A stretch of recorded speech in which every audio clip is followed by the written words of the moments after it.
Gathers at bottom அப்படின்றப்ப என்னென்னா hem லைனில் நம்ம வந்து கேதர்ஸ் வைக்க போகிறோம். ஃபஸ்ட்டு வந்து டாப்பில் பார்த்தோம் ஸ்லீவ் கேப்பில், இது வந்து ஹெம் லைனில் கேதர்ஸ் வேணும்னா நம்ம என்ன பண்ணணும், டாப்பில் ஸ்லீவ் கேப்பில் கேதர்ஸ் வேணுன்றப்போ நம்ம மேலே இருந்து கீழ் நோக்கி சென்டரில் ஸ்லிட் பண்ணணும். அப்போ கீழே கேதர்ஸ் வேணும்னா கீழே எக்ஸஸாக நம்மளுக்கு துணி வேணும். அப்போ கீழே எக்ஸஸாக துணி வேணும்னா என்ன பண்ணணும், கீழே இருந்து மேல் நோக்கி நம்ம ஸ்லிட் பண்ண போகிறோம்.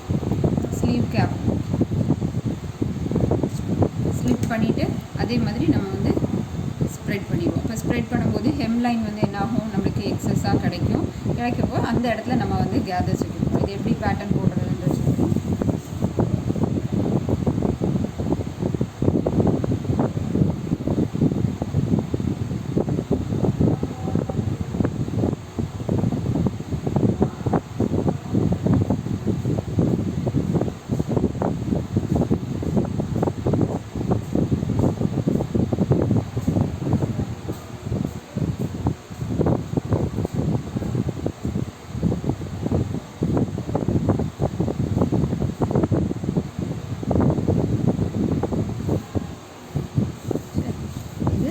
Puff sleeve gathers at bottom.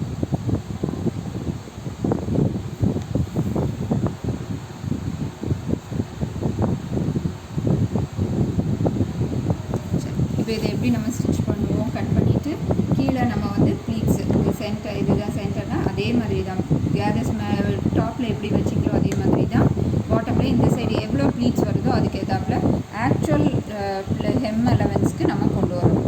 இப்போ எக்ஸஸாக இருக்கும் ப்ளீட்ஸ் வச்சு இந்த பேசிக் ஸ்லீவோட ஆக்சுவல் மெஷர்மெண்ட்டுக்கு ஹெம் லைன் அளவுக்கு நம்ம கொண்டு வரணும். இப்போ இங்கே கேதர்ஸ் ஆர் ப்ளீட்ஸ் வச்சுட்டு இந்த ஹெம் லைனை எப்படி ஃபினிஷ் பண்ணுவோம், ராய்ட்ஸ் இருக்கிறத பைண்ட் பண்ணுற தெரியல ஒரு ஸ்ட்ரிப் கட் பண்ணிவிட்டு இந்த வித்துக்கு லோவர் ஆர்ம் சர்க்கம்ஃபரன்ஸ் இந்த வித்துக்கு ஒரு ஸ்ட்ரிப் கட் பண்ணிடுவேன். ஸ்ட்ரிப் கட் பண்ணிவிட்டு பைண்ட் பண்ணிடணும். ரைட் சைட் ஸ்டிச் பண்ணி ராங் சைட் டர்ன் பண்ணி நம்ம பைண்ட் பண்ணிடுவோம். இதை வந்து வெறுமையாக ஃபோல்டு பண்ணி ஸ்டிச் அண்ட் டர்ன் தான் பண்ணக்கூடாது, பைண்டிங் தான் பண்ணணும்.